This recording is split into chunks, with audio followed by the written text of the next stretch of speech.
मराठा जो लोग हैं मराठा आरक्षण के लिए सड़कों पर उतर रहे हैं, गवर्नमेंट से मांग कर रहे हैं कि आरक्षण लागू किया जाए। वहीं मुस्लिम लीग ने भी मुस्लिम आरक्षण मांगने के लिए अब सरकार के अलावा न्यायालय का रास्ता अपनाने का फैसला किया है। अभी हमारे साथ में अमरावती जिला युद्ध मुस्लिम अध्यक्ष मुस्लिम लीग के अध्यक्ष इमरान अशरफी है। हम इनसे बात करेंगे कि क्या आगे की रणनीति है मुस्लिम समाज के आरक्षण को लेकर। इमरान भाई बताइए, आप क्या आरक्षण को लेकर आपकी क्या तैयारी है? बिस्मिल्लाहिर्रहमानिर्रहीम।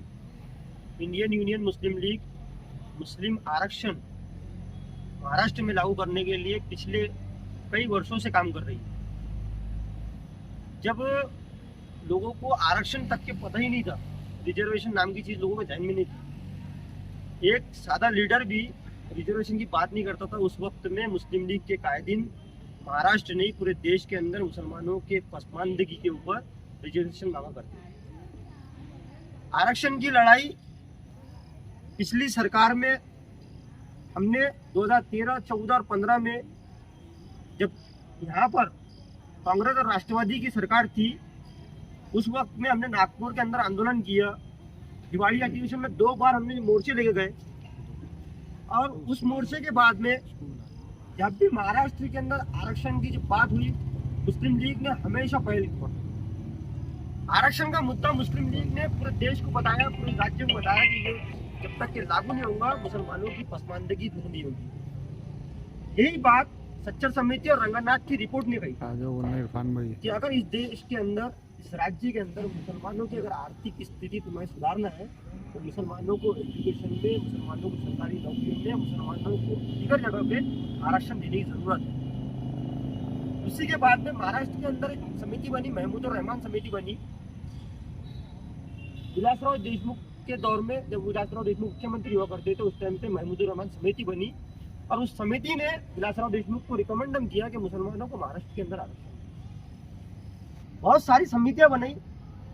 समितियां बनने के बाद में आरक्षण की बातचीत चली और पिछले जब सरकार थी राष्ट्रवादी और कांग्रेस की, उस वक्त में जाते जाते आखिरी के वक्त में मुसलमानों को लुभाने के लिए, मुसलमानों के वोट लेने के लिए एक जब 16% मराठों को आरक्षण दिया गया, उस वक्त में 5% मुसलमानों को आरक्षण दिया गया।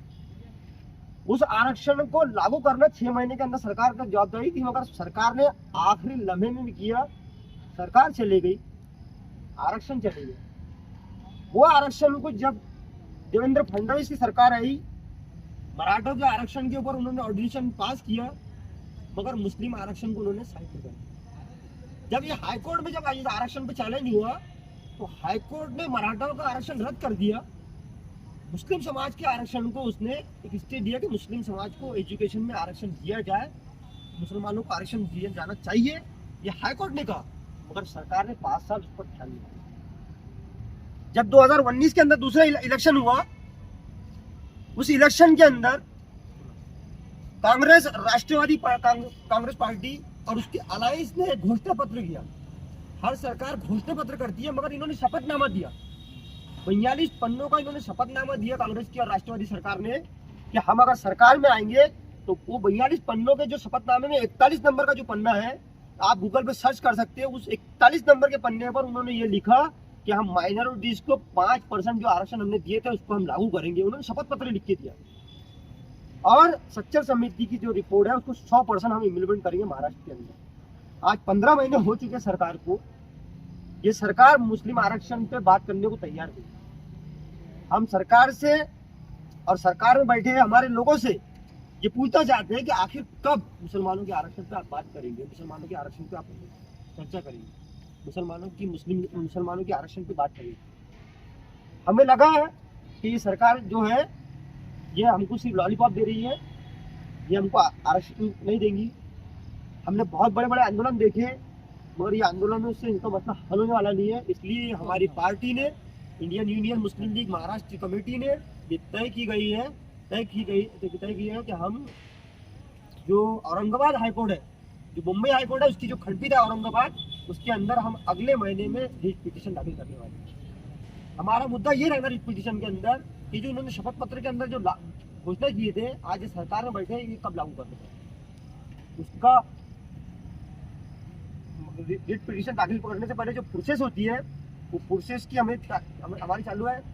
हमने निवेदन के माध्यम से राज्य सरकार को बताया है, मगर उस निवेदन पर अभी तक कोई अमलबजावनी नहीं है। इसलिए हमें हाईकोर्ट जाने की अत्याचार जरूरत है। और इस राज्य के तमाम मुसलमानों से हम अपील करते हैं कि इस लड़ाई में हमारा साथ दे। ये लड़ाई हमारे आने वाले बच्चों के मुस्तकबिल के लिए। आज की जो प्रेस कॉन्फ्रेंस थी तो उसमें ये फैसला लिया गया है कि इसमें कोर्ट का रास्ता अपनाना है।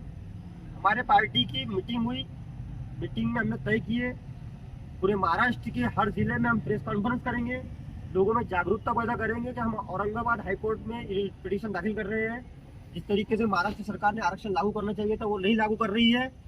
हम आंदोलन का तरीका भी अपनाएंगे। जहाँ जहाँ आंदोलन हो रहे हैं, जो भी लोग काम कर रहे हैं, इसमें कोई अगर पार्टी, कोई अगर संगठन काम करती है तो हम उनके साथ में है। ये लड़ाई समाज की है, ये लड़ाई समाज के हर वर्ग की है। जरूरत नहीं इसके अंदर पॉलिटिकल भाई हम बैनर लेकर ही चले, इसकी कोई जरूरत नहीं। ये जरूरत है, वक्त की जरूरत है, अपने आने वाले मुस्तकबिल की जरूरत है, अपने बच्चों की जरूरत है। इसीलिए हम इस लड़ाई को आखिरी दम तक करेंगे। ये थे हमारे साथ में अमरावती जिला यूथ विंग के मुस्लिम लीग यूथ विंग के इमरान अशरफी, जो हमें बता रहे थे कि मुसलमानों का पिछड़ापन दूर करने के लिए उन्हें एजुकेशन में आरक्षण दिया जाए, रिजर्वेशन दिया जाए। अब इसकी लड़ाई जो है वो न्यायालय तक पहुंचने जा रही है। स्टॉप स्टोरेज फिल बताओ। ठीक।